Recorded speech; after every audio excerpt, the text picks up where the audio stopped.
All right, so welcome to Lie Busters. So Destiny was informed less than 24 hours before her hearing that she had to appear in person, so the case was dismissed. She just spoke to the court and read the entire hearing notes. She says that I didn't even speak to the judge. The moment that I walked in, the judge stated that the hearing is dismissed without prejudice because she is not present, and that was it. No evidence would be presented or considered. The judge also stated that she could refile. Okay, so I did talk to the judge, and it wasn't as soon as I walked in. We actually sat there and listened to 2 other court cases before ours because it's a public court. So you can sit there all day long listening to other people's court hearings if you would like. So we had actually been there for an hour and a half. So it wasn't right when I walked in, but since Destiny was there, she must know what happened. Then here's good old Brandy Gomez, JT Gomez, Jonathan Taylor Thomas, Justin Timberlake, Robbie Rose, Hermana's, whatever your name is, girl who makes the hair extensions that Destiny never promotes, but you're out here promoting and fighting her battles, says, it's amazing. If people want the truth, all you got to do is request the minutes from the court. You'll see who's yanking whose chain. Gotta love who got caught in their own lies. You clearly must be speaking about Destiny because, again, I was there in court. She was not in court. How could she possibly know what happened? She wasn't there. She has a history of actually not showing up for court. Did you know that? Okay, so here's the court minutes from the 16th, in which the court literally orders Destiny to be personally present. It was in the court minutes, as you suggested, Brandy. Maybe you should help your girl out sometimes. And then this literally says, and then this is from yesterday. Respondent inquires as to what she can do next for legal advice, blah, blah, blah.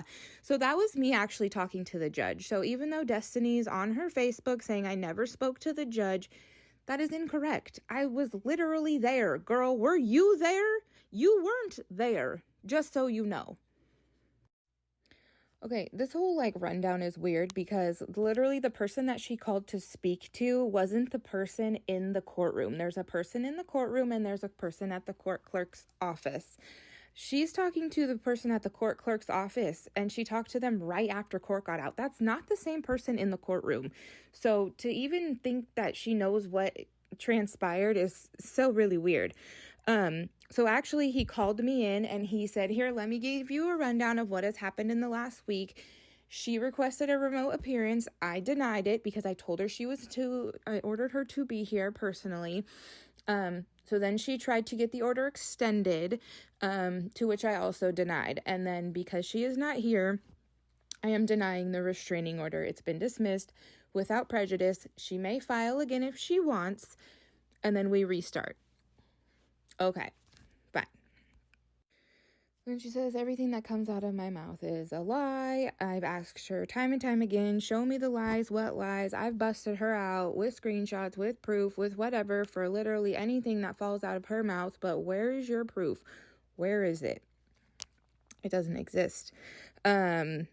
But anyways, she also likes to blame the judge. She also likes to blame the court clerk. It's everyone's fault but Destiny's all the time. Always somebody else's fault. Straight up narcissistic attitude. Okay, let's move on. So then someone says, you couldn't have just had a remote appearance. And she says, not for the evidentiary hearing. The judge granted the motion to appear remotely throughout the entire hearing, but failed to tell me that didn't cover the evidentiary hearing. This person says, well, that should fall on them. And she said, oh, well, have you ever seen a court, take responsibility for their mistakes? No, girl, I ain't never seen you take responsibility for any of your mistakes. Anyways, then she says that if I would have just shut my mouth and went home, but, she's not the boss of me, so you can't tell me what to do. And then she says I make posts about her every day. But I've been restrained, girl. I didn't make no posts about you. And just to address this real quick about if I would have just left my review and went on my way. Girl, that's what I was gonna do. Until you attacked my husband, his character, his business, and then attacked my character. That's how this got a little bit more out of hand. I was leaving my review and moving on. You went there. You took it there. So we have continued. So ball's in your court. This cracks me up. Okay, so then she says, keep making them fake profiles. I don't have any fake profiles, but okay. Then she says, your life's so pathetic. You literally came to my page right after court. What? Clearly you went to my page because you saw what I'd posted. So you came to my page going, oh, she's such a liar. So you came to me. And then she said, instead of going home, actually, I went and got some taco truck. And then I went home. Instead of spending time with your kids. Yeah, my kids were in school where kids should be during the day with real certified teachers with, education.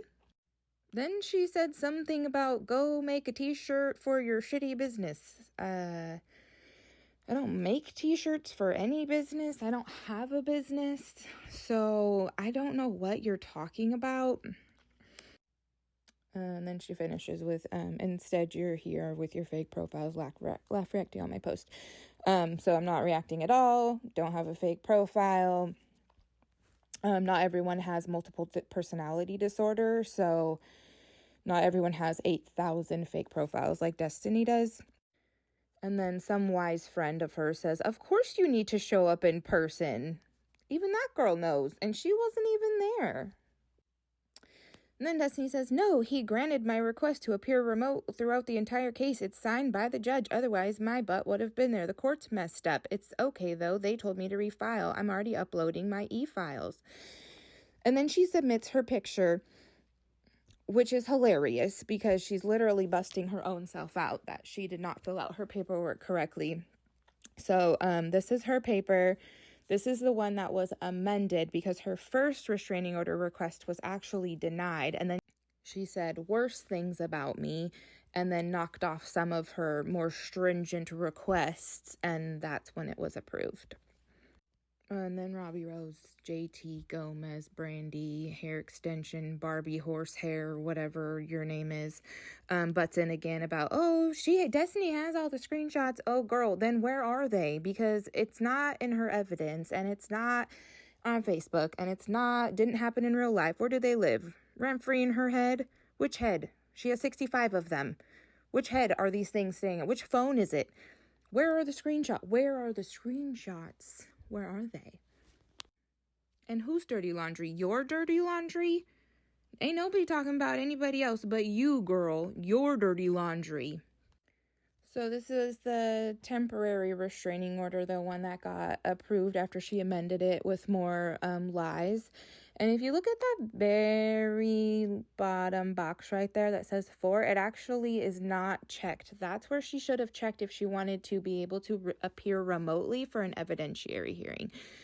Again, this is the original that was denied. She did say that she wanted to appear remotely, and he denied it because the court does not take testimony over the phone. So if she wants to show up and present her evidence, she has to come in person. Here's her second one that she filed against me, or her amended version of the first one. This is the one that did get approved once she said more lies about me. And again, she did not mark the box. So we're learning a little, I think. However, let's try reading. Then let's try telling the truth.